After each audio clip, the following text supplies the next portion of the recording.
focus. Cool. Yeah. Anybody else tried this one or could see how it could have helped? I've used it before with like studying in school. It is really like, it's definitely, it works to keep you focused for those 25 minutes. I'm pretty bad at it. But after like 2, I'm already so tired. But it definitely does work to keep you focused. Mm-hmm. Yeah, I feel like I could have used this. I was doing something yesterday, reconciling the credit card bill, and it like spread out into my whole day. And I'm like looking at this and being like, if I could have just done this maybe for 1 or 2 cycles, I might have gotten it done. But instead it like lingered and I was still here at 5:15 being like trying to reconcile something. So yeah, I also find that it's interesting to use because I don't know, certain people, it's almost like an activity within, the real activity that it like provides you with like a challenge. And that's why I think I also enjoy doing it. Mm-hmm.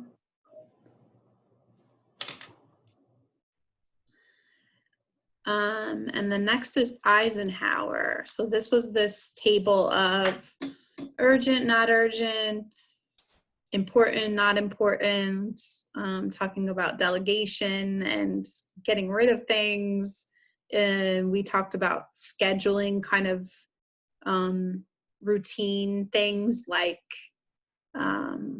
timesheets or approvals or reviewing case notes or writing case notes, things of that nature. Anybody have reflection on using this? Or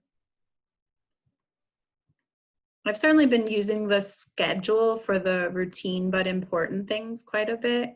After our last time management training, I just put them on my calendar for different things, mostly timesheets, check requests, a few other kind of routine things. And that's been really helpful because it almost feels like it takes me less time to do it when it's just in those little scheduled blocks.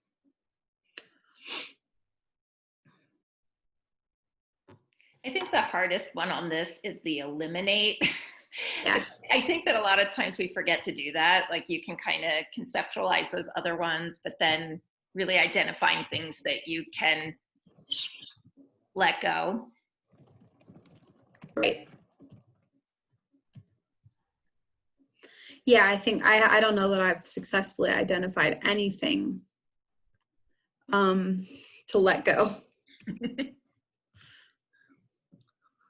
Occasionally, I don't know. Occasionally I'm looking at things and saying, okay, maybe that's not worth it, or I would like to eliminate a lot of the meetings I've been attending lately, but it feels like people really like a good Zoom meeting. Well, that's going to come up later. Yeah, right. All right, Gwen, you want to go into the next one? So I found this 168-hour concept, which I thought was really neat because I know when I have conversations with people specifically around self-care, but we can extend this broader. A lot of times people say they don't have time for certain things. And, these numbers might not match exactly your lifestyle, but if you kind of think of the big picture, if you zoom out, if you did this for your work schedule and, figured out how much time it actually takes to do each thing, I'm guessing there would be a pocket of time that was left there that you could redistribute some of those already existing activities or add on things that you wanted to add on to your schedule. So what's your reaction to this?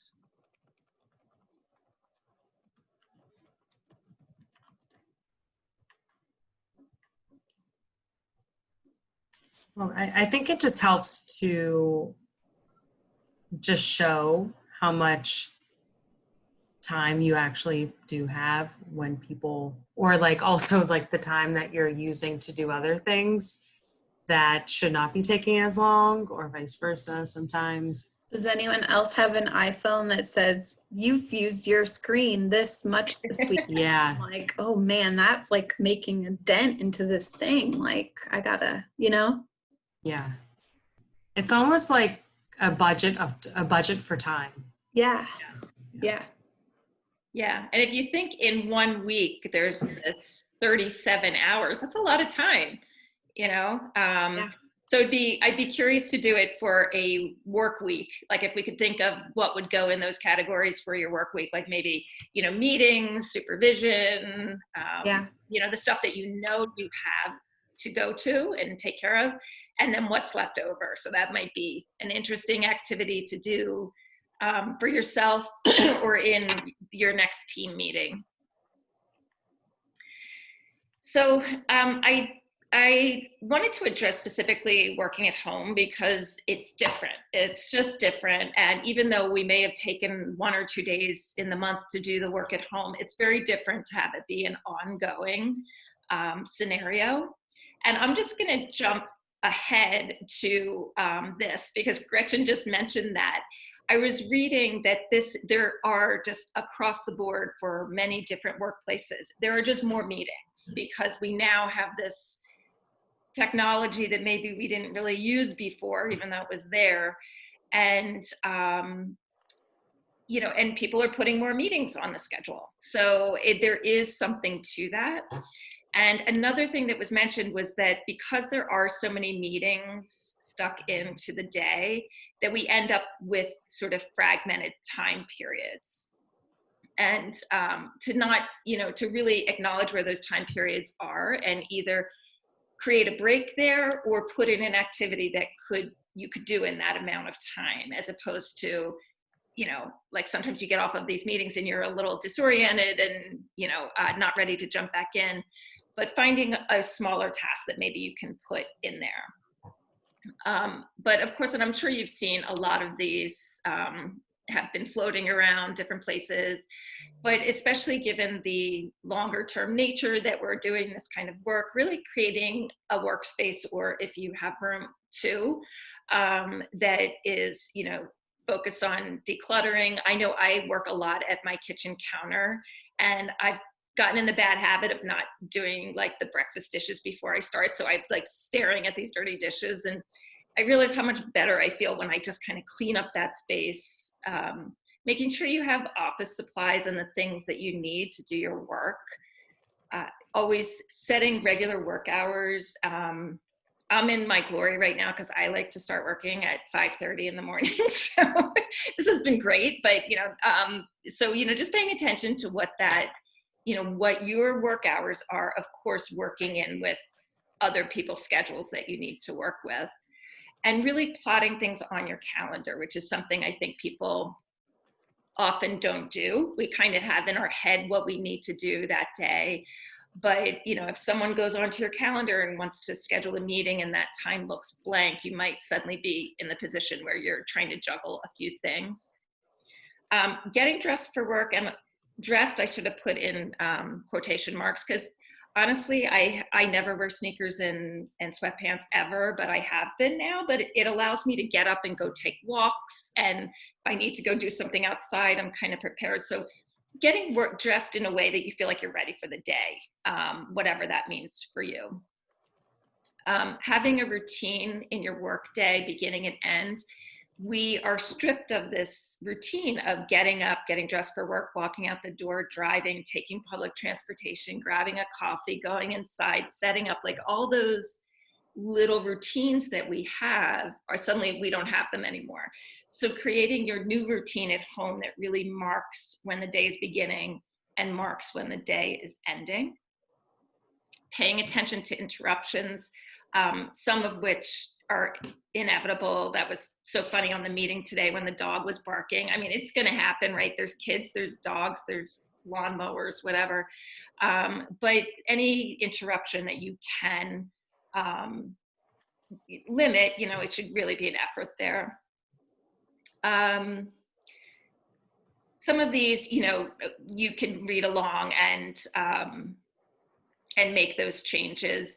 but just some suggestions to really acknowledge that this is different, and we're in it for a bit of a long haul, and so to make it the most effective for you. So we're going to just take a moment to talk about this, what's your prime time?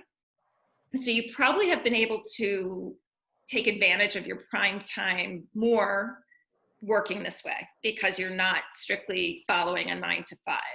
So what is your prime time? And meaning what's your best hours, your best work hours? And have you utilized that since we've worked offsite?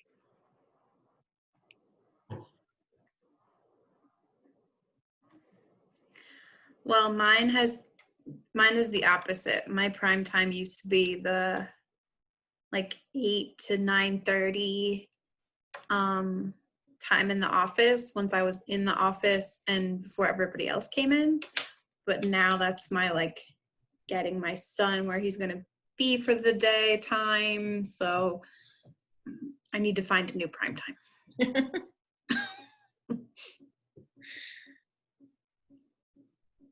But mine is the time when it's kind of quiet. Like it's kind of, like if I can get my own things done is what feels helpful to me. Yeah. And when you had kids in the house, it's somewhat dictated by when they're not in their prime time. Yeah.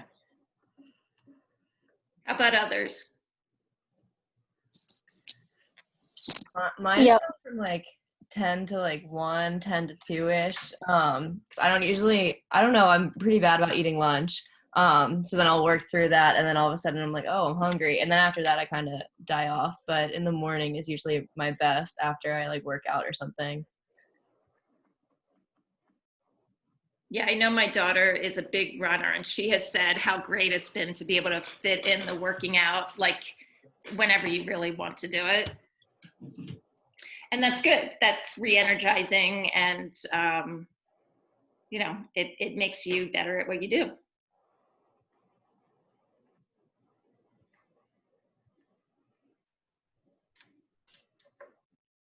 I'd say mine has shifted quite a bit, I feel like, since not being in the office. I think typically how it's been is in the morning if it's a non-meeting day, because typically mornings are pretty packed. I'm able to get a lot of stuff finished, but then around the time, like around 2:30 until 5, I found that I'm able to, focus on some more project related things easier. And part of that is typically there's no disruptions with other things like that. Yeah. And how about you, Romana? What's your prime? Yeah, I mean, of course, it's not as easy to work as it was before since everybody's home. And my son has a school and he's studying from home. My another son, same thing. He started working. My husband works from home. So sometimes I just need to kind of like move my hours to evening, closer to evening. Probably sometimes even like from 8 to 10 to 11. So when everybody's kind of like, in their rooms and doing their own stuff, so nobody bothers me, so I can focus, like, to do some case notes and that stuff. Yeah. Of course, I cannot move meetings or something else, but like to do like, case review or file reviews, case notes. So sometimes I like to do it in the evening when kind of like it's quiet in the house.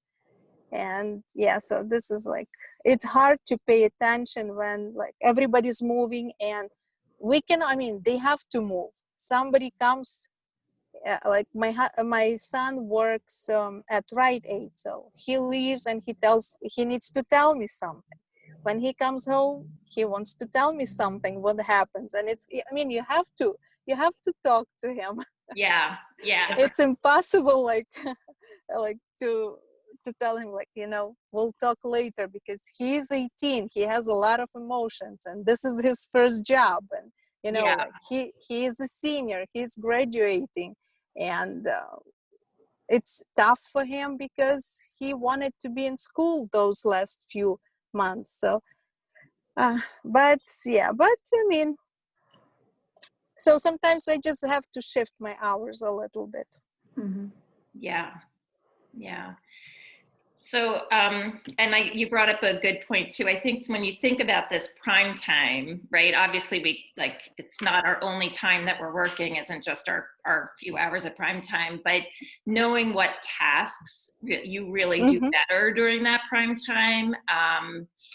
If like, I know for me, if I'm writing anything, I can't do that on the fly. I have to really focus in. So, but there's other things that are kind of more data entry things or whatever that I can pick up and put down. But knowing, it really using that prime time when you can carve it out to do your more intensive projects. So what have you all found to be the biggest time management challenge? We heard a couple things. If you have children, that adds an extra element to your schedule that you don't have when you're necessarily at work. What other time management issues have come up since you've been home? The computer is always here beckoning me. Yeah. Emails. Yeah. My office is set up in the room where I also have like my my bathroom and my makeup and stuff. So sometimes I'll come in, like my husband will be like, I'm going to take a shower, and he'll find me like at my. He's like, sure you are. I'll have to get you, Gretchen. I just got my husband does his best thinking in the shower, and I just got him a waterproof notepad and pencil. There you go. To really take a shower. Yep. What about others? What other things come up? For me, it's just not really having like space away from where I work. Like, 'cause I work in my room, because my whole family's home, and we all have work going on. And so, like, there's my other two siblings and then my parents, and so we all kind of just have like designated work spots. And mine happens to be in my room, so it's like this is where I spend pretty much all my time of my day, and that's kind of hard because this is like the place where I also relax. So it's hard to with that. Yeah, that's a good point.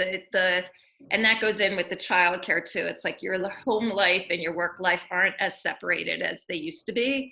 And that's, some of that's out of our control, but it can really throw a wrench in things. I think another interesting thing that I have found out that I've spoken to a lot of people about, and they agree, is that when we're at the office, we're not sitting at our desk all day. Yeah. Because we're walking to meetings, going to talk to other staff and stuff like that. And now we kind of are, which is why it's even more important to like take those breaks and walks. And occasionally I move from new space to like a different space in the house to work throughout the day, just so that it's like a change. Yeah. That's a great point. I know that some days, like you add up the number of hours you've been sitting, it's like, oh my God, like, yeah, you don't think about it as much when you have to get to work, you have to get home from work, you walk to catch up with a coworker, walk to a meeting. They're sort of naturally broken in there. And the other thing I read in regards to this is even when we're having meetings on Zoom, when you're face to face, in a normal conversation, you wouldn't just like stare straight ahead. There'd be things kind of you're moving. Yeah. So like even the nature of the communication is very different. And you might be feeling a bit of that as well. So I included this just before we started. I sent it as a, in the calendar invite. I put the Word version and also the PDF version. The PDF version, if you're printing it out, it looks better. But if you wanted to use this directly on your computer, I included the Word version so you can add in your things. So this activity, we're going to zoom out to look at the big picture. And I know I do this often. I kind of wake up, I think of all the things I have to do at the same time.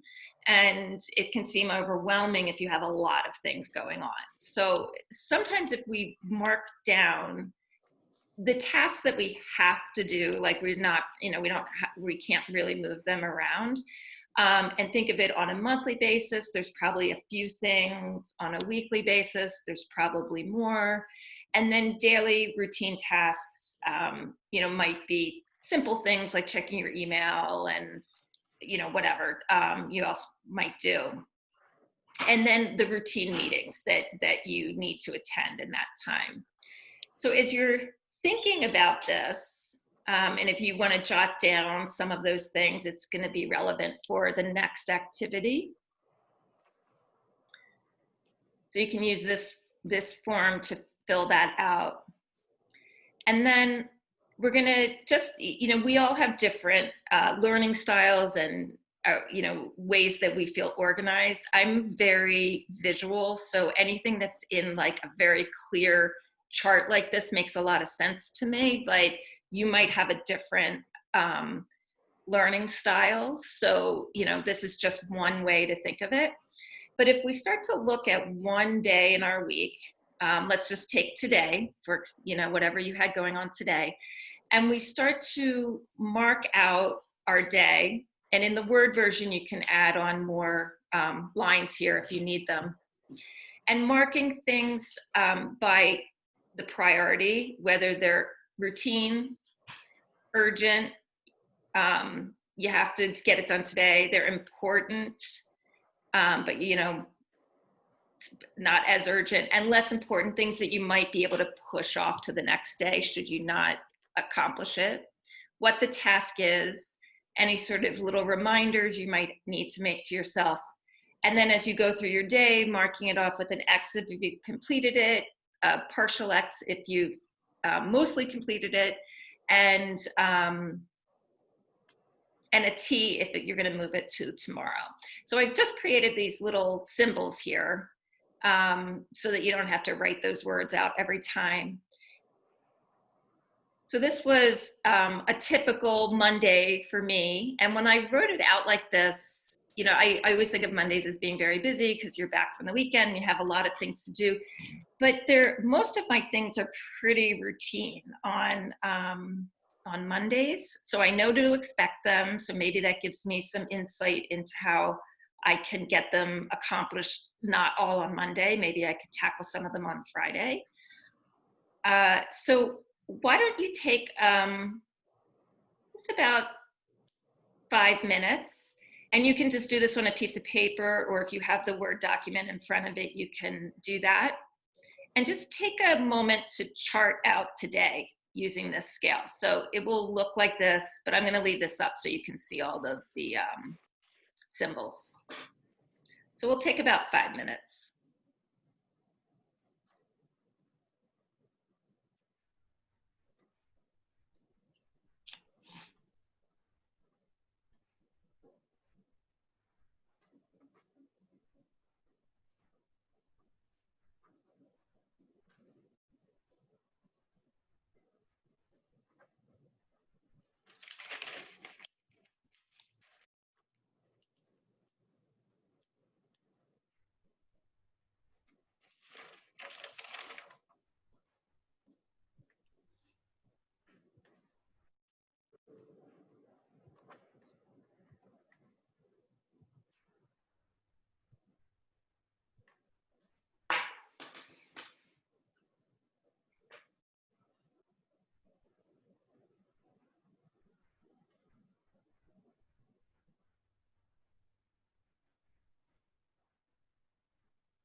just about one more minute.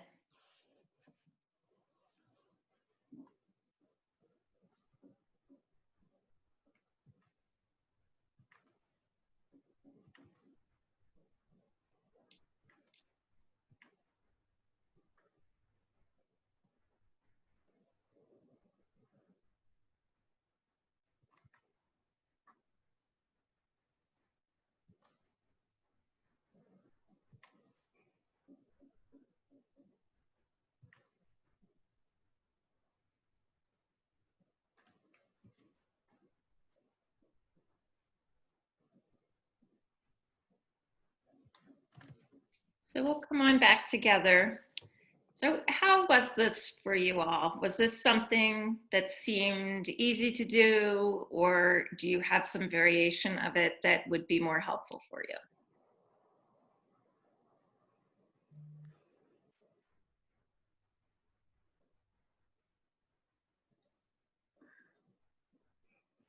I found a lot of things that I should have known were coming. Like I knew that they needed to be addressed today that weren't on my to-do list that found their way into here.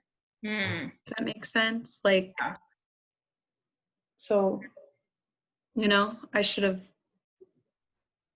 like I would have been better served by almost like scheduling them in or writing them on my to-do list or something. They kind of, they're invaders. Yeah, so that could mean either one, you have things that you needed to do that weren't on there and then you didn't make it, you know, maybe necessarily have enough time to do them, or there are things that maybe didn't need to be on there. Yeah. Right? Like maybe it could have been on there tomorrow or something. Yeah. I actually ended up looking at my schedule for tomorrow, which same thing. There were things things that I realized I want to finish this before the end of the week. So being able to add stuff on in this time that we do have tomorrow. So. Yeah. Yeah. So the idea is really to do this the day before so that you can start off your day already knowing exactly what you need to do and still have time for things to come to you if you forgot to put them on. What about others? I do something similar because I have a planner that breaks down like each time of the day by the half hour. And so the night before, I usually write out like anything that I have during that time. And then, whenever I have little tasks that I know I have to complete, I try to like look at it visually and I can find like little spaces in my day, and that's how I fill it in. So I do it similarly, but I don't do like the signs of urgency and stuff like that. So that's beneficial and could be helpful with this. Yeah. Yeah, so same thing. I like to check my schedule because sometimes I do translations, interpretation. So I check the night before, and so I can plan my day. And yes, usually I start like morning with checking emails and responding. Then usually we have meetings, and then I return phone calls. Same thing, since I work with R&P from 9:30 to 1, and then from 1 to 5 with MG. So I repeat same thing. Like as soon as I move to MG, I do my emails, and usually we have meetings and then phone calls, and then in the end I like just to spend some time review files, to do case notes. But that's a really good idea, just to mark what's urgent and what needs to be done today, what can be like moved to tomorrow. If you cannot do it today, you cannot finish it today. So I like that idea. Great. And you'll also notice that I scheduled in lunch break and a break, and probably need another one in here somewhere. But to really think about that sometimes we get so busy that we're not thinking about it. But at least this is a visual reminder that we haven't taken a break, even if we skipped over that. That we know that you have to fit that in somewhere. So really putting that on there, and keeping another thing, having it on the schedule lets people know not to ask you to do something during that time, hopefully. I'm sure some people would anyway, but at least you had it marked up there. I know for me, I usually do something like this, but in my notebook, which gets very sloppy. And the way this would benefit me is if I could look back at what I did yesterday, I'd be really clear what I needed to do the following day. And it also, I might think I can fit in another 2 tasks here, but if this is really how much time things take, there's no more time in the day. So, giving you a visual idea of what you're really putting on your schedule every day. So this, like I said, there's an attachment in the calendar of this in a Word document. So if this is helpful for you and you want to print it out, or if you have some other, similar technique that you're already using. So I think we were going to, Gretchen, end on these 2 questions here. Yeah. So the 2 questions, anything from this training you plan to implement? I think the comment box is maybe not a small group, but anything you plan to implement or anything we didn't cover today that is helpful to you that you want to share with others, and you could share them in either order, whatever makes sense to you.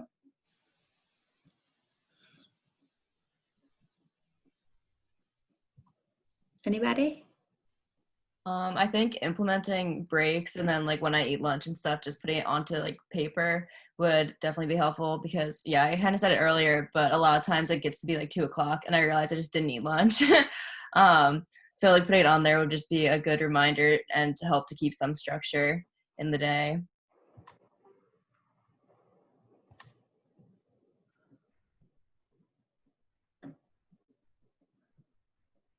Yeah, I think I'm going to try to pay attention to what those things are that kind of invade my time more, that are unscheduled kind of things, and just be mindful of those.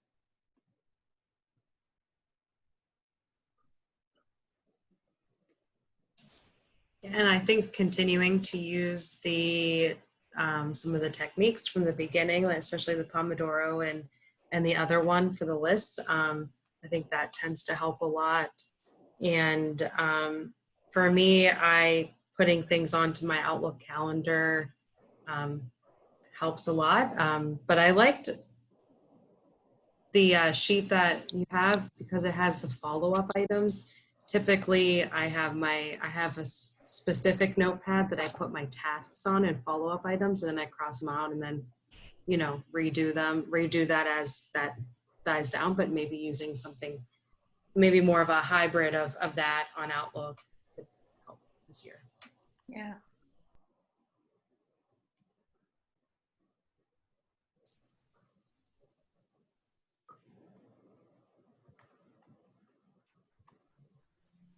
Anybody else want to share before we wrap up?